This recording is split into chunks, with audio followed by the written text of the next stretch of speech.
I didn't buy a house. I bought a front-row seat to the most polite form of war America's ever invented, the HOA.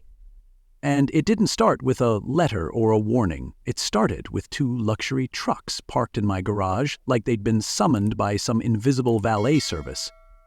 Problem was, I hadn't invited them, and I sure as hell didn't sign up for this circus. I chose this house because it was just outside the lines of Sycamore Ridge, the HOA with a reputation so infamous even their bylaws came laminated. My realtor pointed to the map like it was treasure, smiled and said, "No HOA, total freedom." That line should have been on the disclosure form in bold, but as I stood there, arms full of groceries, Civic shoved to the curb, and 2 Ford Raptors looking real comfortable inside my garage, I realized freedom had been redefined. The woman behind the madness? Meredith Langston, HOA president for over a decade, and the kind of woman who carries a clipboard the way a sheriff carries a badge. I met her at the neighborhood's annual BBQ, the one they throw to build bridges with folks like me who live along the border. Meredith found me by the potato salad, wearing a white linen pantsuit and a look like she was already writing me a citation in her head. "You're at 14 Brookside, correct? We've been meaning to discuss your landscaping. It's very expressive," she said, eyes scanning my soul. I replied politely that I wasn't in the HOA. Her laugh could have cracked glass. "That little misunderstanding is being addressed. You'll be receiving updated documents soon," she said, like my property line was just a typo she could fix with a Sharpie. A few weeks later, the Raptor invasion happened. I checked my security cameras, and there she was, Meredith herself, walking up my driveway like she was checking on her summer home, clicking a remote to open my garage, then guiding the trucks in with the precision of an airport ground marshal. I didn't even get a text. I stormed over to the Sycamore Ridge clubhouse and found her sitting behind a desk that looked like it had been stolen from the mayor's office. "Where are there 2 trucks in my garage?" I asked, skipping the small talk. She looked at me like I was interrupting something very important, like alphabetizing citations. "Mr. Westfield, it's Garden Showcase weekend. We needed to maintain street aesthetics. Since your property isn't featured, it made sense to use it for temporary vehicle placement," she said, as if that was a perfectly reasonable explanation for breaking into someone's home. I reminded her again that I wasn't part of Sycamore Ridge. She waved a manicured hand like I was late to the party. "You're part of our community in spirit. The integration process is already underway," she said, like I'd accidentally joined a cult and just hadn't gotten the robe yet. When I asked who the trucks belonged to, she smiled and handed me a business card. "Sycamore Ridge Event Parking Services." That's not satire, that's what it said. "You should be proud," she added. "Your garage is helping preserve property values." All I could think was, so are kidney donors, but they're usually asked first. I didn't get keys, I didn't get permission, and I certainly didn't get paid. The next morning, I called the police. Officer Bellamy showed up with the look of a man who's mediated one too many lawn chair disputes. He watched the footage, nodded like a therapist, and told me it was a civil matter. "She's claiming HOA authority for an event. If you're not officially in the HOA, it's a boundary dispute," he said. "You'll want to check your plat map and maybe talk to a lawyer." I stood there thinking about how fast my definition of peace and quiet had shifted. Just a few weeks ago, I was picking out paint colors. Now I was preparing for a paper war with a woman who weaponized landscaping rules. And that's when I knew. This wasn't about trucks. It wasn't even about rules. This was about power, and Meredith had just fired the first shot. If you've ever dealt with an HOA story that made your blood pressure spike, or your garage mysteriously host luxury vehicles, go ahead and leave a comment below and tell us where you're watching from. And if stories like this hit home or garage, don't forget to hit that subscribe button. Tomorrow, we've got another unbelievable tale coming your way. And trust me, what happens next in this saga, you won't see it coming. The day started like any other middle-aged Saturday. Costco run, big plans to alphabetize the spice rack, and maybe sit in the hammock pretending I had nothing to worry about beyond grilling technique. But the moment I pulled into my driveway, something felt off. My garage door was open, which I never leave open, and sitting inside, like two lions lounging in someone else's den, were two matte black Ford Raptors, glistening like they'd been detailed in heaven. My Honda Civic sat on the driveway looking like a bullied lunch tray. I sat there in my car, frozen, trying to compute what I was seeing. You know that feeling when you're sure you've walked into the wrong house, but it's your house?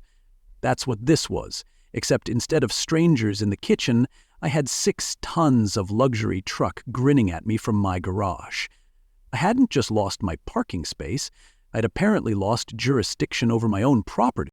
Now, I'm not the confrontational type, but I also don't enjoy having my home treated like a valet stand for the HOA's guest list.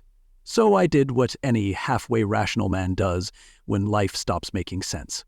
I pulled out my phone and checked the security cam footage.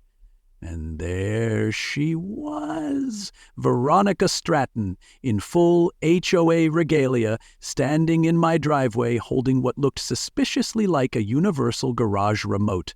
She clicked it. The door rolled up like it had been trained, and with a flick of her wrist, she waved in the trucks like she was marshalling in private jets. One of the drivers even gave her a thumbs up. She gave them parking instructions. Like she'd done this before, my garage had become her HOA's VIP lounge, and I hadn't even been invited to the ribbon cutting. I wasn't sure whether to scream, laugh, or ask for a cut of the parking fees. Naturally, I marched myself straight to the Marigold Glade clubhouse, where Veronica reigned behind a comically oversized desk like a suburban Bond villain. She was going over violation notices with her assistant Pamela, who looked like she hadn't smiled since the Nixon administration. I didn't bother with pleasantries. "Why are there trucks in my garage?" I asked, holding up my phone with the footage paused like Exhibit A in a courtroom drama. Veronica didn't even blink. "Mr. Bennett," she said with that icy smile, "we're hosting our annual garden tour this weekend. Those trucks belong to esteemed guests from the Regional HOA Council. Parking them on the street would disrupt the aesthetic. Your garage offered the most, how shall I say, non-featured profile." It took me a second to realize she was calling my house ugly and therefore perfect for hiding things. Not even a sorry, not a warning, just, "Your garage now serves the greater good." HOA communism at its finest. When I reminded her that my house wasn't in the HOA, again, she waved it off like a mosquito. "That's simply an outdated zoning oversight. We've already initiated the process of integrating transitional properties such as yours. You'll receive formal communication shortly." She then had the gall to hand me a glossy business card for something called Marigold Parking Services, like she was doing me a favor. According to her, the trucks would be gone by Sunday evening. "They've paid for premium placement, and your property offered the necessary privacy," she said, like I should be grateful for the intrusion. I asked for the keys to the trucks or the contact info of the owners. Her smile sharpened. "That won't be necessary. Everything is under HOA supervision.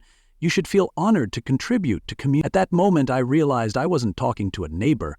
I was talking to someone who believed she had inherited jurisdiction over everything within arm's reach, including me.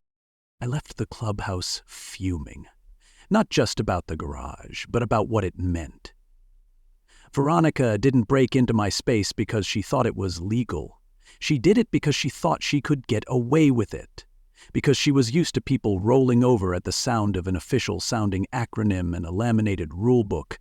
But I wasn't rolling, not for a card-carrying control freak with a parking scam and a clipboard army. As I stood there staring at my garage, feeling small and ridiculous in the shadow of 2 raptors, I realized this wasn't just a line crossing. This was a declaration, and I could either let her keep walking into my life like it was a community center, or I could fight back. One ridiculous, passive-aggressive violation at a time. That was the moment I stopped being the new guy and started becoming the guy Veronica should have never underestimated. If you think this was outrageous, Just wait, because what she pulled next made those trucks look like a warm-up act. Stick around, hit that subscribe button, and don't miss the next part, where fake maps, phony dues, and a mysterious welcome packet kick off a paper war you won't believe. The trucks were gone by Sunday night, as promised. No note, no apology. Just 2 oil spots and a garage that suddenly felt more like a crime scene than a convenience. I thought maybe that was the end of it, that maybe I'd earned a brief ceasefire, but on Monday I opened my mailbox to find something even worse than a surprise parking job. A glossy, "Welcome to Marigold Glade" packet. Inside was a 120-page booklet of community rules, a calendar of upcoming inspections, and a dues statement for $300. 0 cents. No letter, no signature, just the cold confidence of someone who assumes compliance. I stared at it like it had personally insulted my ancestry. According to this thing, I was now officially under HOA regulation, and according to the map included, my property had somehow shifted. Now, I'm no cartographer, but I know where my lot ends, and it doesn't include the color-coded HOA boundary now conveniently highlighting my house in pale gold. The map looked official enough, complete with little legends and coordinates and that smug serif font they always use to make nonsense look like government policy. But it wasn't the map that worried me. It was what the map meant. This wasn't a fly, this was a claim of ownership. Veronica had crossed from annoying into administrative warfare. And she'd brought cartography. I walked back into my house, set the packet on the table, and stared at it like it was ticking. Because in a way, it was. It was the opening salvo in what I now knew was a paper war. I walked next door to talk to my neighbor Jake, a soft-spoken guy with a weathered face and a lawn that hadn't changed since the Reagan years. He opened the door like he was expecting bad news, and when I held up the packet, he just sighed and waved me in. "You've poked the bear," he said, handing me a beer before I could ask. Turns out my property wasn't the only one with mysterious paperwork changes. According to Jake, Veronica had been quietly annexing border homes for years, sending out packets, violation notices, and membership dues to people who were legally outside the HOA. Some gave in, some sold, a few fought, and then stopped. The guy before you? Nice guy. Mowed his lawn too high one week and they hit him with 3 fines, a lien threat, and a letter suggesting his fence color was psychologically disruptive. He moved 6 months later, left the tomatoes. I couldn't believe it. Veronica's idea of community inclusion was breaking and entering, followed by a bill, but Jake just shrugged. She gets away with it because most folks don't want to fight, and the ones who do, they get worn down. One letter at a time. It's not about being right. It's about making resistance exhausting. That hit me harder than I expected. Because the truth is, I wasn't just mad. I was tired. Tired of the mental gymnastics required to keep justifying why I had to prove I wasn't in a club I never joined. But tired or not, I knew this was only going to escalate. And this time, I wasn't going to wait until trucks showed up in my garage to push back. I started digging. I went through my closing documents, property records, and county zoning files like I was prepping for a murder trial. Everything clearly stated that my lot was not within Marigold Glades HOA. But you know what wasn't in those files? Any mention of the boundary adjustment Veronica kept hinting at. No vote, no approval, no city filing, just the quiet confidence of a woman who'd drawn her own map and dared the rest of us to challenge her penmanship. But what got me wasn't just the map. It was the motive. A quick search of real estate listings showed Veronica's agency had been selling newly annexed HOA properties at inflated prices, using my street as the crown jewel. According to her online ads, my house was part of Marigold's pristine perimeter, protected under our exceptional neighborhood guidelines. I guess the tomatoes were part of the charm. I closed my laptop that night, feeling like I'd swallowed a live wire. This wasn't about rules or boundaries. It was about profit. Veronica wasn't just enforcing the HOA. She was flipping it into a business model. And me? I was standing in the middle of her scheme with a brightly colored door and a growing file of forged authority. That was the night I seriously considered moving. Just packing up and letting the blue door become someone else's headache. But then I remembered the trees I planted, the porch I painted, the peace I'd promised myself when I signed those mortgage papers. No, this was my home. And if Veronica wanted to turn my house into a prop for her listings, she was going to have to fight for it. One fake map at a time. Stick around, because the next chapter, it involves fruit trees, trespassing landscapers, and surveillance footage that made even the cops raise their eyebrows. Hit subscribe if you haven't already. The war's just getting started. There's something deeply therapeutic about planting a fruit tree. You dig a little, sweat a little, and suddenly you're imagining future pies and lemonade like you've just signed a peace treaty with nature. That's what I was chasing, peace. So I planted 5, apple, pear, plum, fig, and a stubborn little lemon tree that looked like it had something to prove. Each one was a quiet middle finger to the HOA nonsense happening just beyond my lot line. No bylaws, no approvals, just roots in the ground and a man trying to reclaim his space. But if there's one thing I've learned about Veronica Stratton, it's that she doesn't believe in peace unless she personally authorizes it. And apparently, even my trees were a threat to her empire of curated conformity. The morning they came was bright, unassuming. Exactly how you'd script a day of sabotage in a Hallmark mystery. I came back from a quick coffee run and nearly dropped the cup when I saw a crew of landscapers digging in my yard. Not just trimming or weeding, no, digging. My fruit trees were being unearthed like archaeological artifacts. One of the guys was tossing my baby pear tree into the back of a truck like it was an expired sofa. I stormed out like a homeowner possessed. "What the hell do you think you're doing?" The foreman blinked at me, confused, then flipped his clipboard. HOA order. Trees violate community guidelines. They're classified as pest attractors. Pest attractors? My face probably turned the color of the plums they'd just ripped out. The man looked genuinely uncomfortable, like he'd just realized he'd walked into someone else's domestic war zone, and in a way, he had. Before the last shovel hit the soil, Veronica rolled up in her white Range Rover with H0PE4U on the vanity plate like she was driving to a charity gala. She stepped out wearing sunglasses that cost more than my entire garden setup and acted surprised to see me mid-confrontation. "Mr. Bennett, good morning," she said like this was a neighborhood brunch, not a yard invasion. "Your trees are unfortunately not in alignment with our horticultural standards. We've received complaints regarding fallen fruit, rodent activity, and general unsightliness." I pointed to the clearly posted signs at my property line, Pimpro property, not subject to HOA guidelines. She glanced at them and smirked. "Oh, those. I'm afraid they violate our signage rules. Section 3B limits outdoor displays to approved formats and language. According to her, my signs were the problem, not the unauthorized tree removal. It was like watching a burglar critique your choice of front door. I knew I needed backup, not just emotional, legal. Enter Layla Mendoza. I met her later that week through Jake, who mentioned she'd just moved 3 streets over and had her own battle scars courtesy of the HOA. Layla was sharp, calm, and had the kind of smile that suggested she enjoyed outmaneuvering people who wore linen like a badge of honor. She was also a real estate attorney. I showed her the packet, the map, the signs, and the HOA violations stacking up like junk mail. She didn't blink. "You're not crazy," she said. "You're in the middle of a soft invasion. And it's not just about you, it's a pattern."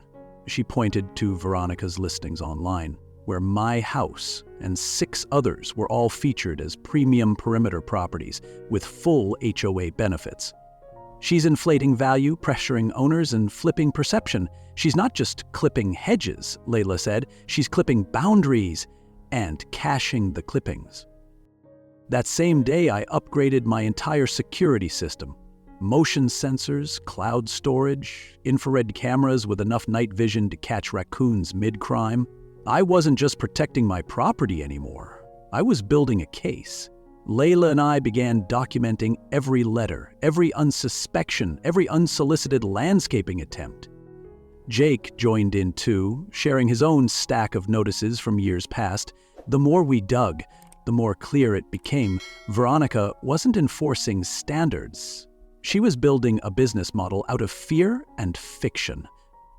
And while the fruit trees might have been the first things uprooted, I wasn't about to let her pull up my sense of ownership next. She wanted to scare me into surrender, but instead, she'd handed me something else entirely. Don't go anywhere, because what happens next? Let's just say it involves late-night patrols, surveillance patrol shirts, and an HOA safety team that looked more like mall cops with clipboards. The stakes are rising, and the queenpin of Marigold is about to make her boldest move yet. Hit subscribe. You'll want to see what she tries to take next. The email hit my inbox like a lightning bolt wrapped in suburban gossip. Subject line, "You'll want to see this." It came from Jake, who'd apparently convinced a disillusioned HOA board member, someone who still had a conscience, to quietly pass along internal communications. These weren't your average garden variety minutes and maintenance memos, no. These were smoking gun material emails between Veronica, her assistant Pamela, and a few trusted lieutenants discussing what they called the psychological conditioning strategy for non-compliant properties.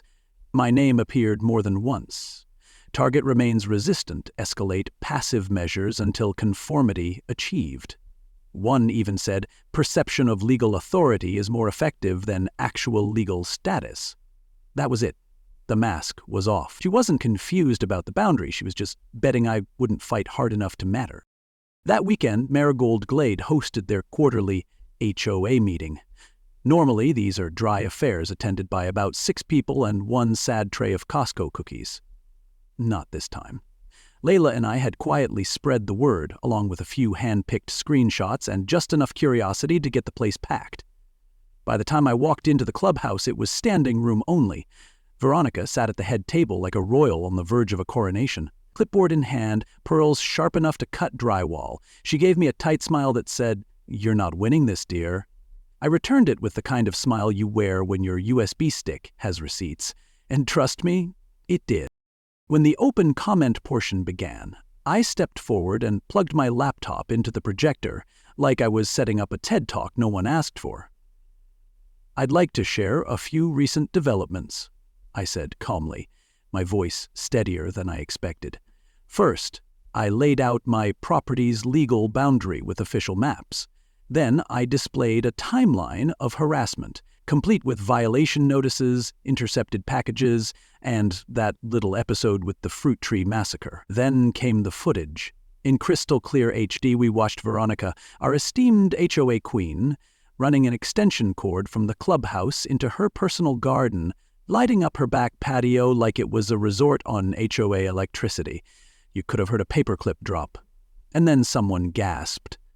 That was my cue. Layla stepped up next, cool as a defense attorney in a courtroom drama. "We've filed formal notices with the city, the Real Estate Commission, and the County Fraud Division," she said. "The charges include falsified boundary claims, misuse of HOA funds, unauthorized entry, and willful misrepresentation in active listings." Then she paused and added, "And this is just the beginning." Veronica's expression didn't break at first. She tried to object. "This is a personal vendetta, irrelevant to HOA business." But before she could continue, another voice cut through the tension like a butter knife through boardroom denial. "She's not wrong," the voice said, "about any of it." Heads turned. It was Richard, her husband, the HOA's own attorney-in-residence. He stood slowly, avoiding her gaze. It started with good intentions, but it got out of hand. She knew Tom's property wasn't part of Marigold. She wanted to grow the brand. We all let it happen. You could feel the air deflate from the room like a balloon, finally giving up. Early again, and then I turned to look at the shift. People weren't just shocked. They were freeing themselves from her grip in real time. Years of pent-up silence cracked. A woman stood and asked why her lawn fines were doubled last summer. A man pulled out his phone and showed photos of repairs done on his fence, followed by surprise billing. One by one, the dam broke. What had been her kingdom was turning into a courtroom, and she was running out of exits. She ran the HOA like a queen, but got dethroned by a projector and a spreadsheet. It wasn't just sweet justice, it was relief. For everyone in that room who'd kept their heads down for too long. And just when you think the storm has passed, guess what? Queen Veronica doesn't step down quietly. You'll want to see what she tries next. The next part? Let's just say it involves vandalism, legal retaliation, and a neighborhood revolution led by a fruit tree and a spreadsheet. Subscribe now, because you're going to want a front row seat for the takedown. You'd think after being publicly outed, caught on camera stealing power and watching her own husband throw in the towel, Veronica would step down with at least a shred of dignity.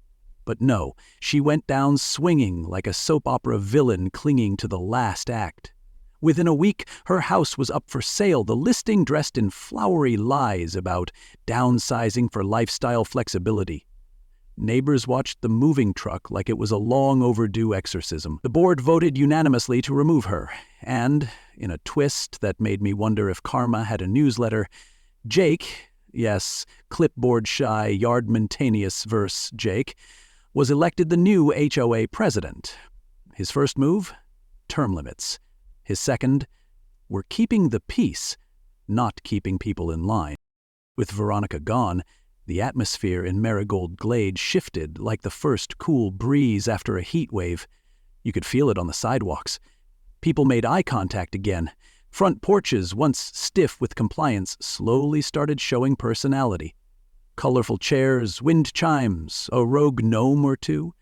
And then Jake called me with an idea. There was this unused patch of common land, an empty lot that had once been proposed for aesthetic enhancement and then forgotten. Why don't we do something real with it, he said. So we did. A community garden, run by volunteers, open to everyone. The fruit trees that survived Veronica's assault were replanted there, their roots finding new ground, just like the neighborhood. It wasn't perfect, but it was honest. Layla, meanwhile, didn't slow down. What started as a legal defense for my rogue tomatoes turned into something bigger. She filed the last of the fraud claims, wrapped up the property damage settlements, and then announced she was launching a nonprofit, Boundary Watch. Its mission? Help homeowners navigate HOA overreach, property line manipulation, and all the quiet ways people like Veronica try to redraw control in pencil. Within a month, she had donors, press interest, and more horror stories than she had time to catalog. But the best part? She did it without ever raising her voice. Just paperwork, patience, and the kind of calm that makes bullies sweat. Some people swing bats. Layla built blueprints.